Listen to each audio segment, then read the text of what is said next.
Masih bersama kami di Presisi Pagi. Divisi Humas Polri memberikan pembekalan prakuliah dengan materi kepemimpinan digital dalam program S1 Polwan Angkatan Pertama Sumber Bintara tahun ajaran 2025-2029 di STIK PTIK Lemdiklat Polri, Jakarta pada Selasa pagi.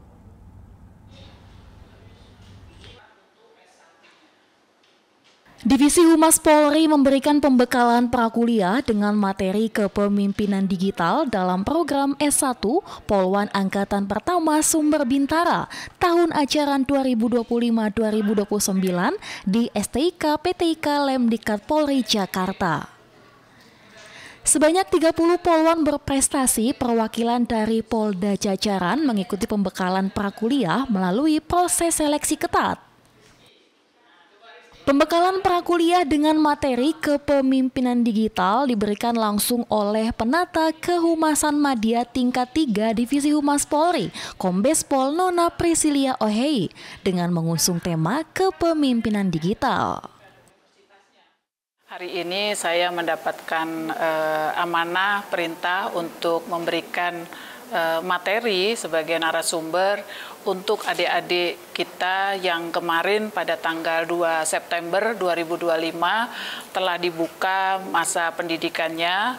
Adik-adik Sumber Bintara Polwan, di mana mereka berjumlah 30 orang dan ini adalah polwan-polwan terbaik karena mereka mengikuti seleksi yang cukup panjang sehingga pada akhirnya mereka bisa menempuh pendidikan, mengikuti pendidikan S1 PTIK di Jakarta ini.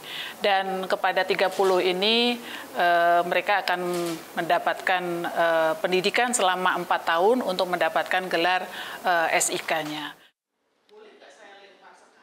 Materi kepemimpinan di era digital menuntut polwan untuk adaptif terhadap perkembangan teknologi informasi serta mampu memanfaatkan media digital untuk komunikasi publik yang transparan, cepat, dan tepat sasaran. Melalui materi kepemimpinan digital, para polisi wanita diharapkan dapat mengikuti transformasi perkembangan zaman sehingga mampu menjadi agen perubahan di masa mendatang, khususnya dalam menjalankan tugas sebagai anggota kepolisian.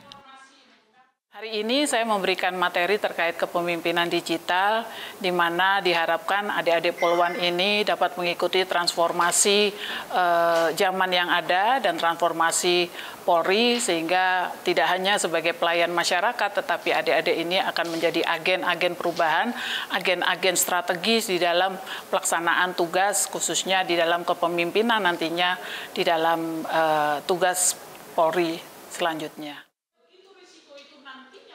Usai pemaparan materi, kegiatan dilanjutkan dengan sesi dialog interaktif antara narasumber dan peserta, membahas pentingnya peran kehumasan dalam pendidikan Polri dan pelaksanaan tugas di lapangan. Melalui pembekalan ini, mahasiswa program S1 Polwan Angkatan Pertama Sumber Bintara diharapkan dapat menginternalisasi nilai kehumasan sejak dini untuk membangun generasi polwan yang profesional, humanis, dan adaptif, serta siap menjadi pemimpin di masa mendatang. Dari Jakarta, Aisyah Baharsya, Andi Putra, Polri TV. Selain itu, pemirsa, Direktorat Tindak Pidana Perlindungan Perempuan dan Anak dan Perdagangan Orang atau PPA PPO Bareskrim Polri memberikan pembekalan prakuliah kepada 30 mahasiswa program S1 Polwan Sumber Bintara Angkatan Pertama. Pembekalan ini membawa pesan strategis, perspektif, gender, dan hak asasi manusia sebagai landasan kepemimpinan polwan di masa depan. Direktorat Tindak Pidana Perlindungan Perempuan dan Anak dan Pidana Perdagangan Orang Bareskrim Polri memberikan pembekalan prakuliah kepada 30 mahasiswa program S1 Polwan Sumber Bintara Angkatan Pertama. Kegiatan ini berlangsung di STIK PTIK Lemdiklat Polri Selasa 9 September 2025. Kasubdit 1 Ditipit PPA PPO Bareskrim Polri Kombes Pol Rita Wulandari Wibowo memaparkan struktur Direktorat Tindak Pidana PPA PPO yang akan dikembangkan hingga ke Polda hingga Polres. Hal ini diharapkan memperkuat penanganan kasus perempuan dan anak secara nasional. Dalam pembekalan ini juga ditegaskan pentingnya Polwan memiliki perspektif gender dan HAM, sehingga kebijakan yang dilahirkan kelak lebih berpihak kepada korban dan memberikan dampak positif bagi masyarakat. Saya hadir di sini untuk memberikan materi terkait pengenalan tentang Direktorat Tindak Pidana PPA dan PPO yang nantinya juga akan dikembangkan menjadi Direktorat Reserse PPA PPO di tingkat Polda dan juga Satres PPA PPO di tingkat Polres, yang tentunya harapannya adalah saya hadir memberikan motivasi dan juga spirit kepada adik-adik sekalian. 30 peserta ini nantinya bisa menduduki jabatan-jabatan strategis di sana, yang mana pola daripada peran para polwan itu sangat kami harapkan bisa mengisi jabatan dalam struktur, mengingat kodrat mereka, empati mereka, responsif mereka tentunya sudah memiliki warna dasar berperspektif gender. Dan itu kita harapkan kiranya bisa dimiliki oleh seorang pemimpin yang khusus menangani kasus-kasus kekerasan berbasis gender, memiliki perspektif gender dan juga memiliki perspektif HAM, sehingga ada lahir kebijakan-kebijakan yang bisa berpihak kepada korban. Dalam program S1 Sumber Bintara ini, sebanyak 30 polwan perwakilan Polda jajaran lolos dalam seleksi ketat. Mereka diharapkan mampu menyelesaikan pendidikan dengan baik, sekaligus menerapkan pembekalan di Tipit PPA PPO dalam pelaksanaan tugas.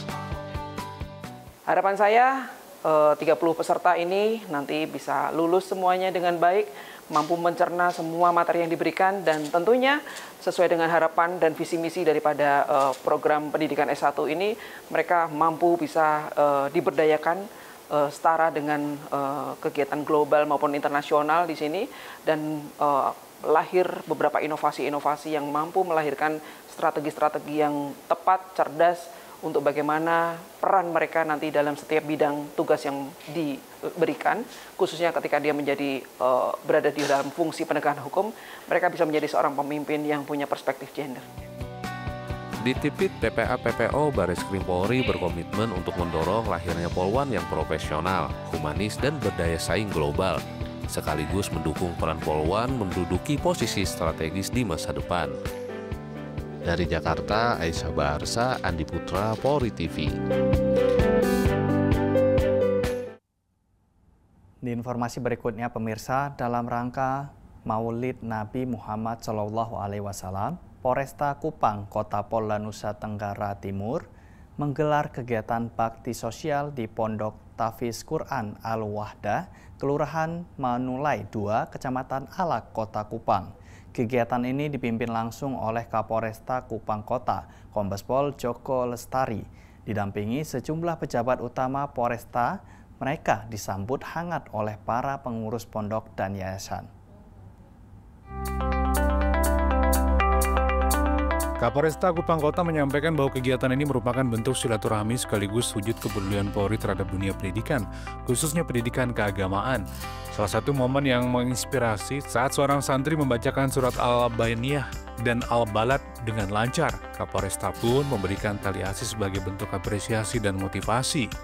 Sebanyak 24 paket bantuan disalurkan, terdiri dari sembako seperti beras, minyak, telur, gula, dan kebutuhan pokok lainnya. Tidak hanya untuk Pondok Tahfiz, bantuan juga diberikan kepada kaum duafa di Kelurahan Nunbaun Sabu.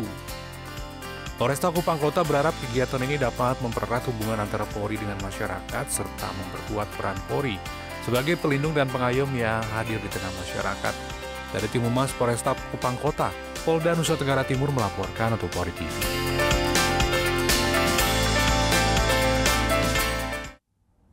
Tetaplah bersama kami, Presisi Pagi akan segera kembali.